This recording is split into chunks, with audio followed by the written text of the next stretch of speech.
My understanding of cap rate is that it is calculated on a deal by deal basis. It's like property by property.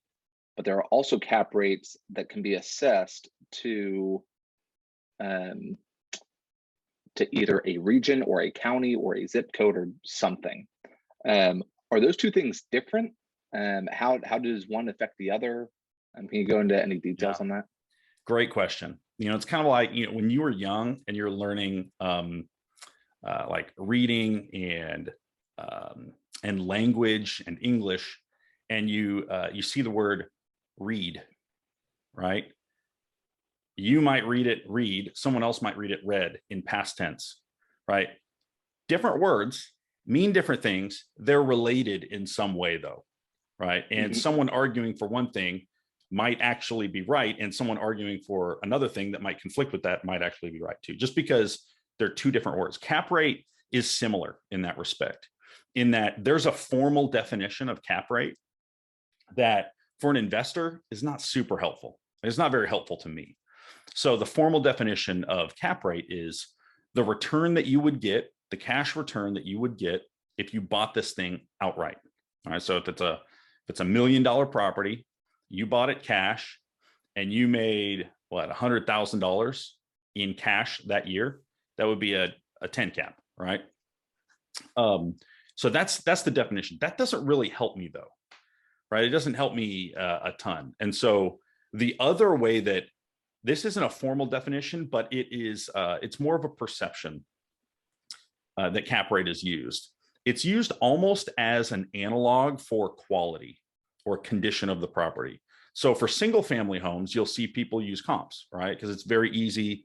There's lots of different comps for your property, right? So they look for if you've got a 3-bed, 2-bath, 1,200 square foot home, they're looking for a 3-bed, 2-bath, 1,200 square foot home. It's easy to compare those, right?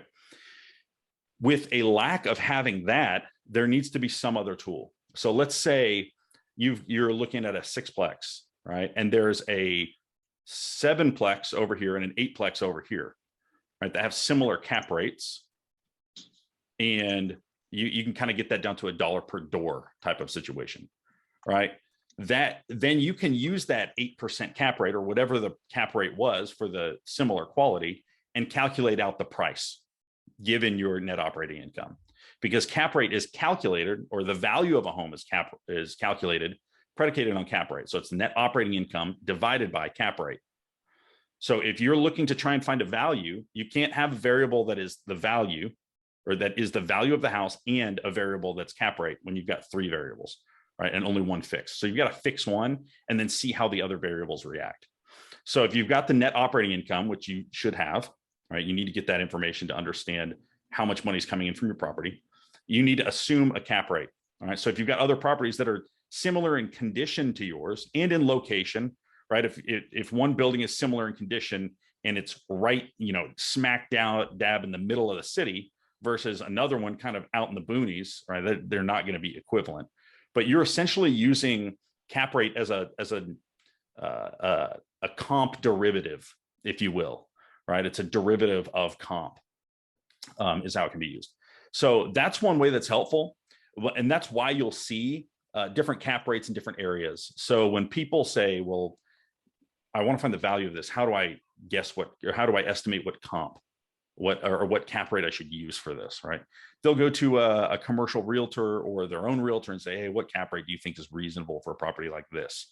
Here are the pictures, here, all this information. Now, what cap rate would you use if I fixed it up and made it up, pretty, and put X amount of dollars of rehab into it?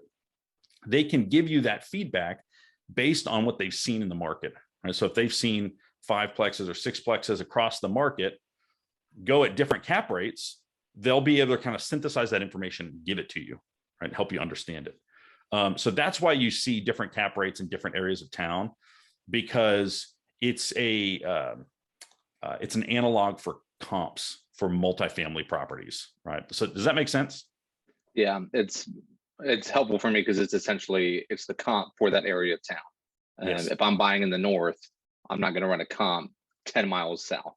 Yes. Similar here, the cap rate isn't going to be even really at the county level. It's probably going to be more of a neighborhood type mindset, or that type of mentality, because you're looking for comps in that general vicinity. Right. I But mean, they use cap rate as that. picture like a B class property, right? Something that's nice, maybe it was built in the 80s, and that property is in the downtown of the city versus another one that's the same quality of property in an area that you feel like you're going to be shot, right? Naturally, those cash flows are going to be different, right? The amount of rent that you can charge is going to be very different just because of the safety of the area, the cool factor of the area, and that cash flow directly impacts your return and the bottom line, right? So the value of those properties is going to be different. Their ability to cash flow is different, and therefore their cap rate would be different. But you don't have to do all that background information. You can just use cap rate as essentially a derivative for comp. Okay. Okay, yeah, that's helpful. Thank you. Of course. Yeah, great question. That was a question I had in my head for a long time. But anytime I would ask somebody, I'd be like, how do you find cap rate? They'd be like, well, you take the value and you divide NOI by the value. I'm like, well, yeah, but I don't have value. They're like, well, the way you get value is NOI divided by cap rate. And it was just circles after circles. Yeah. And I was like, how do you not see what the problem Well, here? yeah, my challenge there, because I did the same thing. I was like, okay, they're saying take the NOI, divide it by the value of the home that you're going to pay for it. Okay, great. That gives me the cap rate. But what about when I'm wanting to refinance it or whatnot, or like when I'm wanting to calculate essentially two unknowns. I don't know what the value of my house is right now.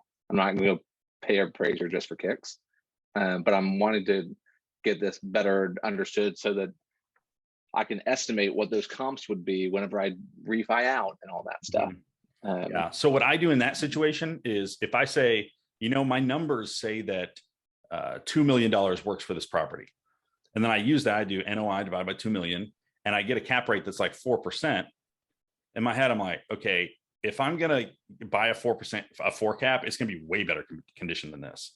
So I say, even though my numbers would make that work, it's not even close on value.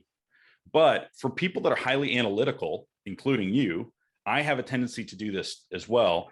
I want to find the exact number that is the exact amount of value, when really the value of a property like this is probably more helpful to be thought of as a range. So if it makes sense, great, and you're kind of in the right area, great. Who is it? Warren Buffett. Warren Buffett says that he would rather have a great deal or a great property that's a good deal than a good property that's a great deal, because of the future value of that property.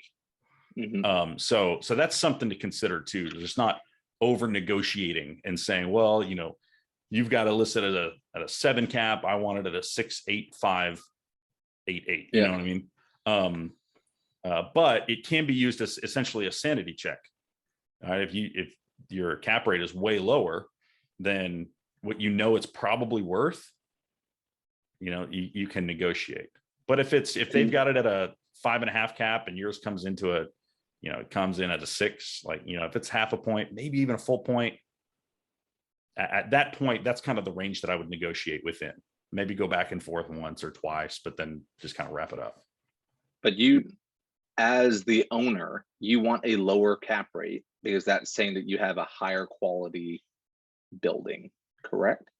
Yeah, a lower cap rate would be really advantageous, because in that equation, the net operating income divided by cap rate, you can increase it one of two ways: by decreasing the cap rate or increasing rent, right? So you can increase the top or you can decrease cap rate. Generally, when the property is staying in the same condition and you're not doing any work to it, and the market just increases, right? Rent is going up right now across the nation, right? The value and the intrinsic quality of those properties isn't increasing unless they're putting work into them. But the money that it's worth, the financial value, is going up because the numerator is going up, right, on top. Now, the denominator, if you put work into it, not only are you going to get a higher numerator for rent, but your cap rate's probably going to sag a little bit too, because it's going to be lumped into a quality of a different property, right? Instead of it being a C-class property, maybe it's a B class property, right? And that gets you into a different tier. So it's But really whenever got you increase it's your got a multiplier effect. when you increase your numerator, your cap rate goes from 13 to 15. Don't I want, and that's what I think I'm struggling with. Don't I want that number to go down? Like if it is NOI over value of home. I guess if I'm, Well, one yeah, would no, if I increase only disproportionately to the other, okay, right? Because spin it around, say value equals NOI over cap rate, right? yep, If your rents go up because you put money into it, your cap rate's probably going to go down.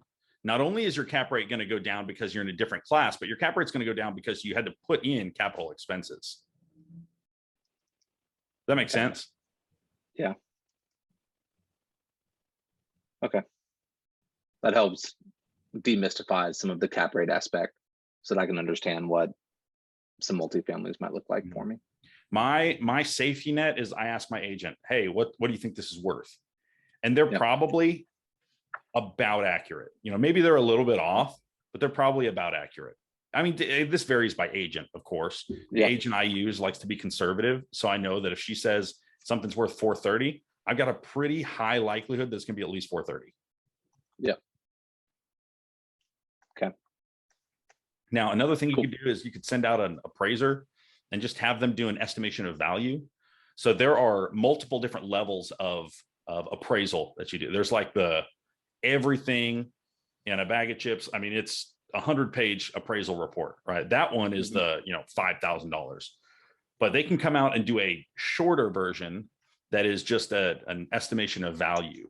Now that won't be helpful for the lender. It'll primarily be helpful for you, but you're still paying for that. Yeah. Okay. Okay, cool. That's helpful. Thanks.